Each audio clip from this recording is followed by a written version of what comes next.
এবার আমরা শিখবো 4 জায়গায় যে অঙ্কটা লেখা আছে 10%, ঠিক আছে? এই 10% এটা হচ্ছে কি বলেছে, শতকরা। এইভাবে বলেছে সামান্য ভগ্নাংশে পরিণত করতে। এবার স্যার ভগ্নাংশ মানে কি? ভগ্নাংশ ধরনের এগুলো হচ্ছে ভগ্নাংশ। 1/2, 3/4, 5/6 এগুলো হচ্ছে স্যার একটা ভগ্নাংশ। বোঝা গেল? তো এটাকে কি করতে হবে স্যার, এরকম ভগ্নাংশে আমাকে কনভার্ট করতে হবে। এবার এই নিয়ম কি দেখেন স্যার, 10% আমি একটু আগে বলেছিলাম পার্সেন্ট মানে হচ্ছে স্যার 100, ঠিক না? এবার লিখতে পারি এটাকে আমরা স্যার 10/100, নাকি না? এবার কি করবো আমরা, লাস্টে শূন্য শূন্য কেটে দিলাম, তাহলে বেঁচে কত 1/10। এটা অ্যান্সার আমাদের।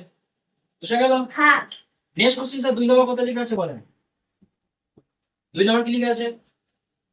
70%, তাই না? 70%। তাহলে 70% মানে কত স্যার? 70/100, শূন্য শূন্য কাটো, থাকলে কত বেঁচে? 7/10। 3 নম্বর কত লেখা আছে? 100%। 15%। তাহলে 15% মানে কত স্যার? 15/100, ঠিক তো? কাটাকাটি করো, 3/5 15, 5×20 100, সূত্র কত স্যার? 3/20। বুঝা গেল? হ্যাঁ স্যার। নেক্সট কোশ্চেন কি আছে 4 নম্বরে? 257%। 257%। এর মানে কত স্যার? 257/100, অ্যানসার এটা। আর যাবে না, তো যেতে গেলে কি আছে? পূর্ণ উত্তর পাবে না তো দশমিক উত্তর পাবে, দরকার নেই। এটা অ্যানসার দিয়ে দেবো। অ্যানসার ঠিক আছে কিনা? Okay sir. লাস্ট কোশ্চেন কি আছে বলেন? 33 মানে 1/3। তাহলে পূর্ণ আছে, পূর্ণকে ভাঙতে একটু আগে শিখালাম যে কি করবেন স্যার, এটাকে এটাতে এখানে গুণ করবা, যত পেয়ে যাবে উপরে দিয়ে কি হবে স্যার? যোগ। তো 3 33 কত স্যার? 99। 99 এর এক যোগ করলে কত হয় স্যার? 100। তাহলে কত হবে স্যার? 100/100 কত? 3। বুঝা গেল? এবার একে কি করবো বলতো, আমরা 100 দিয়ে আবার কি করতে হবে? ভাগ করতে হবে। কেন ভাগ করতে হবে? কারণ এটা তো স্যার পার্সেন্টেজ, তাই না? তাহলে এটাও স্যার তাহলে পার্সেন্টেজ হবে। এবার পার্সেন্টেজকে ভাঙতে গেলে কি করতে হবে স্যার? আপনাকে 100 দিয়ে কি করতে হবে? ভাগ করতে হবে এটাকে। এর মানে হচ্ছে যে 100/3 গুণিত, দেখো গুণ কেন করলাম, কারণ ভাগকে যখন আমরা যদি গুণ করতে যাই তাহলে নিচের সংখ্যাটা উপরে যাবে, উপরের সংখ্যাটা কি হবে স্যার? নিচে আসবে।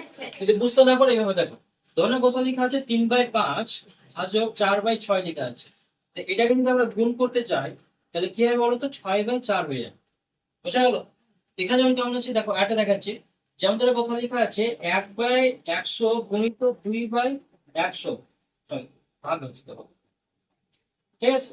তাহলে এটাকে যদি আমরা গুণ করতে চাই তাহলে কি হবে স্যার? 1/100 গুণ পাল্টে যাবে, উপরে কত হবে? 100/2। বুঝা গেল? এবার কাটাকাটি করে উত্তর কত বেরোবে? 1/2। এক্ষেত্রে সেম জিনিস স্যার, 100/3 আছে তো, এটাকে স্যার গুণ কখন করবো স্যার? উপরে আসবে স্যার, 100 যেটা নিচে আছে সরি উপরে আছে এটা এখন, তাহলে কি হবে স্যার? এটা হয়ে যাবে স্যার 1/100। কাটাকাটি করো, উত্তর কত হবে? 1/3। অ্যান্সার ঠিক আছে? হ্যাঁ। বুঝা গেল সবারই? হ্যাঁ। ক্লিয়ার? হ্যাঁ।